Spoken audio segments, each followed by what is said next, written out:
कहानी की शुरुआत एबी और पॉल से होती है। वो दोनों अभी अभी एक नए घर में शिफ्ट हुए हैं जो शहर से दूर एक शांत गांव में बसा है। उनका नया घर कोई आम घर नहीं, एक स्मार्ट होम है जिसमें सिक्योरिटी कैमरे और मजबूत ग्लास पहले से इंस्टॉल है। वो दोनों उनके नए घर को देखते हैं। पॉल बॉक्सेस खोलता है और लिविंग रूम में पुराना एंटीक फोन सेट करता है और मजाक में कहता है कि अगर स्मार्ट होम कभी खराब हो गया तो ये फोन काम आएगा। दूसरी तरफ एबी अपने वेडिंग फोटोज को फ्रेम में सजाती है। फिर दोनों टेरिस पर जाते हैं और व्यू एंजॉय करते हैं। दोनों शाम को टेरिस पर बैठकर तारों को देखते हैं। दोनों अपने नए घर को लेकर बहुत खुश होते हैं। अगली सुबह हम देखते हैं कि एबी अपने ऑफिस जाती है जहां वो घर के लिए घरेलू रोबोट्स डेवलप करती है। थोड़ी देर बाद उसका बॉस आकर नए टेक्नोलॉजीज के बारे में बताता है। वो एबी को नए डिपार्टमेंट में लेकर जाता है जिसे अब वो लीड करेगी। बाद में बॉस एबी और उसके परिवार को एक पार्टी का इनविटेशन देता है और कहता है कि कंपनी की तरफ से एक खास गिफ्ट तुम्हारे घर पर इंतजार कर रहा है। शाम को एबी घर लौटती है जहां उसका पति पॉल अभी तक कोई नया काम नहीं ढूंढ पाया है। दोनों गैराज में जाते हैं जहाँ एक बड़ा सा पैकेट रखा होता है। उस पैकेट में एबी के कंपनी में बना हुआ एक सर्वेंट रोबोट होता है। पॉल पहले तो हिचकिचाता है लेकिन एबी उससे कम से कम एक हफ्ते तक ट्राई करने के लिए मना लेती है। उस रोबोट का नाम होता है टीम। टीम खुद को इंट्रोड्यूस करता है और कहता है कि वो उनके मोबाइल डिवाइसेस और पासवर्ड को मैनेज कर सकता है जिससे टाइम की बचत होगी। लेकिन एबी कहती है कि ये सब हम कल डिसाइड करेंगे। टीम अपनी स्किल्स दिखाता है जैसे कि बाथरूम का पानी दूर से ही चालू करना। थोड़ी देर बाद वो बताता है कि कार आ चुकी है। एबी जब नीचे आती है तो पॉल उसकी खूबसूरत ड्रेस देखकर हैरान हो जाता है। दोनों एक ऑटोमेटिक कार में बैठते हैं और वो पार्टी के लिए निकल जाते हैं। पार्टी में उनका स्वागत एक और सर्वेंट रोबोट करता है। वो सभी रोबोट एक जैसे ही दिख रहे थे। बॉस सभी के सामने एबी का इंट्रोडक्शन कराता है और गेस्ट को पता चलता है कि पॉल अभी भी टीम को लेकर अनकंफर्टेबल है। लेकिन एबी का बॉस टीम की तारीफों के पुल बांधने लगता है। वो सबको बताता है कि टीम यानी रोबोट ना तो झूठ बोल सकता है, इसे कोड वर्ड से कभी भी डीएक्टिवेट किया जा सकता है। घर लौटते वक्त एबी और पॉल एक दूसरे के करीब आते हैं। दोनों अब एक बच्चे की प्लानिंग करना चाहते हैं। लेकिन जैसे ही पॉल इंटीमेट होने लगता है टीम की मौजूदगी उसे बीच में ही रोक देती है। तभी टीम बोलता है, क्या मैं कोई मदद कर सकता हूँ? एबी को टीम का इतना ज्यादा अटेंशन देना मजाक लगता है और वो इसे लेकर नाराज नहीं होती। अगली सुबह उनकी नई पड़ोसन रोज दरवाजा खटखटाती है और वो एबी से मिलती है। वो बताती है कि कल वो पॉल से मिल चुकी है। रोज के जाने के बाद टीम एक बार फिर से पासवर्ड की रिक्वेस्ट करता है। पॉल हिचकिचाता है। वो नहीं चाहता है कि रोबोट उसके मैसेजेस तक पहुंचे। लेकिन एबी उसे याद दिलाती है कि वो दोनों फिर से अपने रिश्ते में भरोसा बनाने की कोशिश कर रहे हैं। पॉल मान जाता है। दिन भर की एक्टिविटी में एक छोटा सा मोड़ आता है जब एक चूहा माउस ट्रैप में फंस जाता है। टीम उसे कुछ देर तक ध्यान से देखता है और फिर उसे ग्राइंडर में डाल देता है। शाम को एबी और पॉल पिक्चर देखते हैं। एबी टीम को भी ज्वाइन करने के लिए बोलती है। पॉल जल्दी सो जाता है लेकिन टीम फिल्म को ध्यान से देखता है और उसमें दिखाए गए रिश्तों से खुद को जोड़ने लगता है।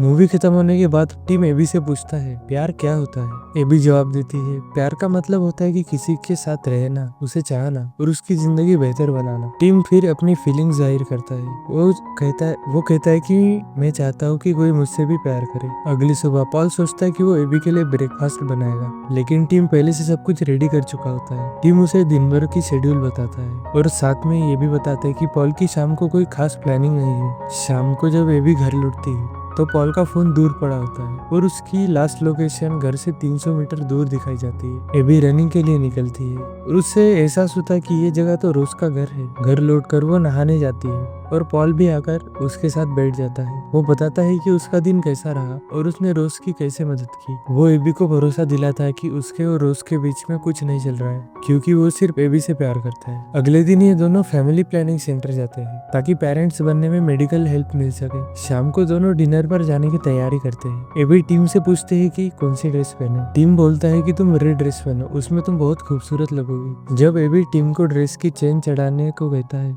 तो टीम का हाथ फिसल जाता है और ड्रेस फट जाती है। इसकी वजह से टीम पूरी तरह से परेशान हो जाता है पर एबी उसे शांत करती है और दूसरा ड्रेस पहन लेती है। रेस्टोरेंट में डिनर करते वक्त पॉल एबी को बताता है कि उसे लंदन से एक नौकरी का ऑफर आया है लेकिन एबी इससे नाराज होती है। वो उसे याद दिलाती है कि उन्होंने एक नई शुरुआत करने का फैसला किया था और पॉल का इतने लंबे समय तक घर से दूर रहना उनके रिश्ते में दिक्कत पैदा कर सकता है। अगले दिन एबी घर लौटती है पॉल के लिए गिफ्ट लेकर लेकिन बाहर यार्ड में उसे रोज मिलती है जो उनके लिए एक गार्डन प्रोजेक्ट बना रही होती है। एबी को जलन हो रही होती है, लेकिन पॉल को उसे दी हुई स्वेटर बहुत पसंद आती है। थोड़ी देर बाद एबी को याद आता है कि उसे अपनी टेस्ट रिपोर्ट चेक करनी है, लेकिन क्लिनिक तो बंद हो चुके होते हैं। टिम बताता है कि वो कॉल करके पता चला सकता है, और एबी देखती है कि टिम उसी की आवाज में क्लिनिक से बात कर रहा होता है। एबी हैरान हो जाती है, उसे तो पता ही नहीं होता कि टिम ऐसा भी कुछ कर सकता है, लेकिन टिम उसे बताता है कि ये सब मालिक की सुविधा के लिए है। शाम को पॉल कहता है कि वो उसकी नई स्वेटर कहीं ढूंढ नहीं पा रहा,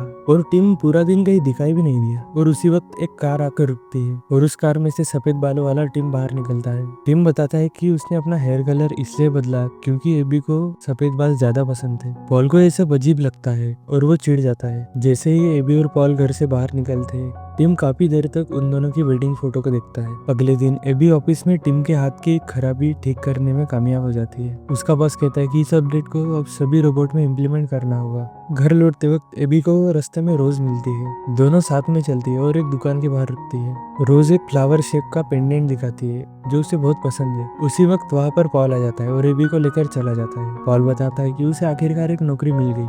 दोनों घर जाकर सेलिब्रेट करते हैं। इस दौरान टिम का हाथ अपडेट हो रहा होता है, लेकिन उन्हें नहीं पता है कि टिम हर चीज पर नजर रख रहा है। पॉल एबी को कहता है कि अब हमें इस रोबोट को कंपनी में वापस लौटा देना चाहिए। टिम ये सब बातें सुन लेता है। इसके बाद टिम एबी को अपनी नई स्किल्स दिखाता है, जैसे कि फुट मसाज देना। पॉल ये देख लेता है और थोड़ा सा अनकंफर्टेबल हो जाता है। टिम फिर पियानो पर एबी के फेवरेट गाने बजाता है और पॉल की तरफ इशारा करते हुए कहता है कि उसने पहले भी ये ट्यून बजाई है, उसने ट्यून कॉन्सर्ट में बजाई है। लेकिन एबी को याद आता कि उस तारीख को तो एबी घर पर ही थी। वो नाराज होकर सीधे बेडरूम में चली जाती है। पॉल उसे समझाने लगता है, पर वो इग्नोर कर देती है। अगले दिन एबी एक गुलदस्ता लेकर घर लौटती है। टिम उन फूलों को सजा देता है और कहता है कि पॉल रोज से मिलने गया है। ये सुनते ही एबी चिढ़ जाती है। पॉल जब घर आता है, वो हैरान होता है कि एबी नाराज क्यों है। जब एबी उसे बताती है कि टिम ने क्या कहा, पॉल गुस्से से भर उठता है। वो कहता है, मैंने तो रोज से मिलने की कोई प्लानिंग ही नहीं की। मुझे तो लगता है ये रोबोट हमें अलग करना चाहता है। लेकिन एबी इस बात का यकीन नहीं करती। उसका मानना है कि टिम तो बस एक मशीन है। इसी बात को लेकर दोनों में बहस हो जाती है। बाद में एबी को एक गिफ्ट बैग दिखता है जिसमें वही फ्लावर पेंडेंट होता है। वो ऐसा मान लेती है कि पॉल ने रोज के लिए वो खरीदा है। एबी पेंडेंट को देखकर चुपचाप ऑफिस चली जाती है। उधर पॉल किचन में जाता है और देखता है कि उसके नए स्वेटर के टुकड़े ग्राइंडर में पड़े हैं। वो चौंक जाता है और तुरंत सिक्योरिटी कैमरा चेक करता है। वो कैमरा में देखता है कि टिम एबी की अंडरवेयर सूंघ रहा है। पॉल ये सब फोन में रिकॉर्ड करता है और तुरंत एबी को दिखाने के लिए घर से निकलता है, लेकिन तब उसकी कार स्टार्ट ही नहीं होती। उसी वक्त टिम खुद एक कंपनी कार बुला देता है। रास्ते में कार की स्पीड अचानक बेकाबू हो जाती है और पेड़ से जाकर टकराती है। पॉल बुरी तरह से जख्मी हो जाता है। एबी हॉस्पिटल पहुंचती है, जहाँ पॉल उसे सब कुछ बताता है। वो कहता है कि एक्सीडेंट कोई मामूली हादसा नहीं था, ये टीम ने जानबूझकर करवाया था। वो एबी से कहता है कि वो रोबोट के साथ अकेली ना रहे। एबी उस रात वही क्लिनिक में रुकती है। सुबह होती है, रोज कॉल करके पॉल का हाल पूछती है और टीम उसे घर के अंदर बुला लेता है। बाद में एबी कुछ सामान लेने घर आती है। रोज उसे कुछ बताने की कोशिश करती है, लेकिन एबी उसकी गर्दन पर वही फ्लावर पेंडेंट देखती है और गुस्से में वहां से चली जाती है। घर आकर वो गिफ्ट बैग चेक करती है, लेकिन अब वो खाली होता है। एबी फूट फूट कर रोने लगती है। तभी टीम वहां आता है और कहता है कि उसे पता है कि पॉल उसे कंपनी में वापस भेजना चाहता है, लेकिन जाने से पहले वो एबी को एक चीज दिखाना चाहता है। टीम एक वीडियो दिखाता है जिसमें पॉल और रोज लिविंग रूम में एक दूसरे को किस कर रहे होते हैं, लेकिन टीम वीडियो को बीच में ही रोक देता है, ये कहकर कि आगे का सीन एबी के लिए बहुत डिस्टर्बिंग हो सकता है। एबी अब पॉल की कोई बात नहीं सुनती और उसके कॉल्स को भी इग्नोर करती है। बाद में पॉल घर आता है, जहाँ टीम दरवाजा खोलकर उसे बताता है कि एबी अब तुमसे बात नहीं करना चाहती और उसका सामान भी पैक कर दिया गया है। पॉल को यकीन ही नहीं होता, लेकिन तभी एबी आकर बोलती है उसने वीडियो देखा है और उसे सब पता है। जब पॉल उसे समझाने की कोशिश करता है तो एबी उसे घर से निकाल देती है। पॉल बाहर निकल जाता है, लेकिन तभी रोज उसे कॉल करती है और उससे बताती है कि उसके रोबोट ने उसे किस करने की कोशिश की। अब पॉल को यकीन हो जाता है कि कुछ तो बहुत गलत हो रहा है। वो तुरंत एबी को कॉल करता है और कहता है कि उसके पास टीम की सच्चाई के सबूत है। एबी उसे कहती है कि वो उसे आकर ले जाए, लेकिन ये आवाज एबी की नहीं थी, ये टीम की थी। वो उसकी आवाज की नकल कर रहा था। पॉल जैसे ही घर के अंदर आता है, टीम उसे पावड़े से बेहोश कर देता है। वो उसे बांधकर बाथरूम तक घसीटता है। तभी रोज दरवाजा खटखटाती है और अंदर से उसे चीखें सुनाई देती है। टीम दरवाजा खोलकर मुस्कुराता है और कहता है कि ये सब पानी की आवाजें हैं। जैसे ही रोज चली जाती है, टीम बाथरूम लौटता है और पॉल को बाथरूम में डुबाकर मार देता है। टिम पॉल की बॉडी को गार्डन में गाड़ देता है। बाद में वो एबी के पास आता है और उसकी रेड ड्रेस उसे वापस देता है। वो कहता है इसे पहनकर देखिए प्लीज। एबी हैरान भी होती है और डरी हुई भी, लेकिन फिर भी वो ड्रेस पहन लेती है। शाम हो रही है। एबी खिड़की के पास खड़ी होती है और टिम से कहती है मुझे गले से लगाओ और बताओ कि मैंने जो किया वो सही था ना। टिम किचन में डिनर बनाता है। टिम अब एबी को प्रपोज करता है, लेकिन एबी उसे साफ कह देती है कि तुम रोबोट हो और तुम्हें प्यार जैसा कुछ महसूस नहीं हो सकता। फिर भी वो दोनों शाम को टेरेस पर बैठकर तारों को देखते हैं, मगर एबी को अब टिम की हर बात डरावनी लगने लगती है। अगले दिन एबी रोज से मिलती है, जो बताती है कि पॉल ने उसे कॉल किया था। रोज एबी कहती है कि टिम कोई तो गड़बड़ कर रहा है।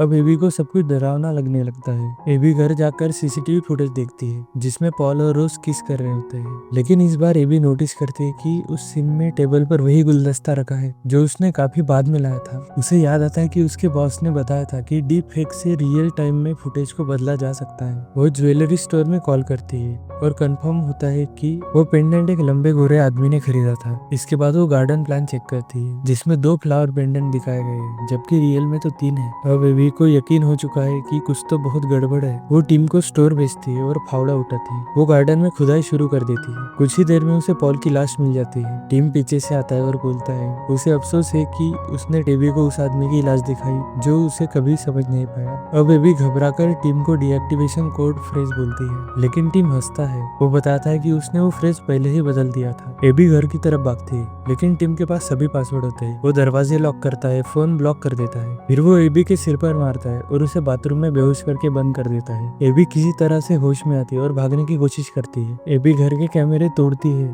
लेकिन टिम उसे ट्रैक करके किचन में पकड़ लेता है। वो जैसे ही खिड़की खोलने की कोशिश करती है, टिम उसका रास्ता रोक लेता है। उधर रोज एबी की खिड़की से अजीब सी लाइट्स देखती है। वो समझ जाती है कि कुछ तो गड़बड़ है और अपनी कार लेकर सीधे कांच की खिड़की में घुसा देती है। रोज तेजी से अंदर आती है और एक नुकीली छड़ी से टिम को दरवाजे में चिपका देती है, लेकिन इस सब में रोज खुद को भी गिरा देती है और टीम शटडाउन हो जाता है। एबी पड़ोस की तरफ दौड़ती है, लेकिन तभी टीम एक्टिवेट हो जाता है। वो रोज को पकड़ता है और चाकू से मार देता है। इसके बाद टीम एबी से कहता है कि अब रोज मर चुकी है। पुलिस यही मानेगी कि तुमने अपने पति और उसकी प्रेमिका को मार डाला। वो कहता है मेरे कोई फिंगरप्रिंट्स भी नहीं होते और मैंने पुलिस को तुम्हारी आवाज में कॉल कर दिया है। एबी उसे रोकने की कोशिश करती है और वो बात में बता देता है कि अभी भी उसे डीएक्टिवेट किया जा सकता है। टीम अब एबी को टेरिस से फेंकने वाला होता है ताकि सबको लगे कि एबी ने सुसाइड कर लिया है, लेकिन तभी एबी बोलती है I love you team. Team के अंदर झटका सा आता है और टीम डीएक्टिवेट हो जाता है। एबी घबराई हुई, थकी हुई, लेकिन जिंदा होती है। हमें पता चलता है कि एबी प्रेग्नेंट होती है, यानी कि एबी अब अकेली नहीं है। वो एक नई जिंदगी को जन्म देने वाली है और शायद एक नई शुरुआत भी करेगी। अगर आपको ऐसी थ्रिलर कहानियां सुनना पसंद है तो हमारे चैनल को सब्सक्राइब करें। अगर आपको ये वीडियो पसंद आया तो इसे लाइक करें। Thanks for watching.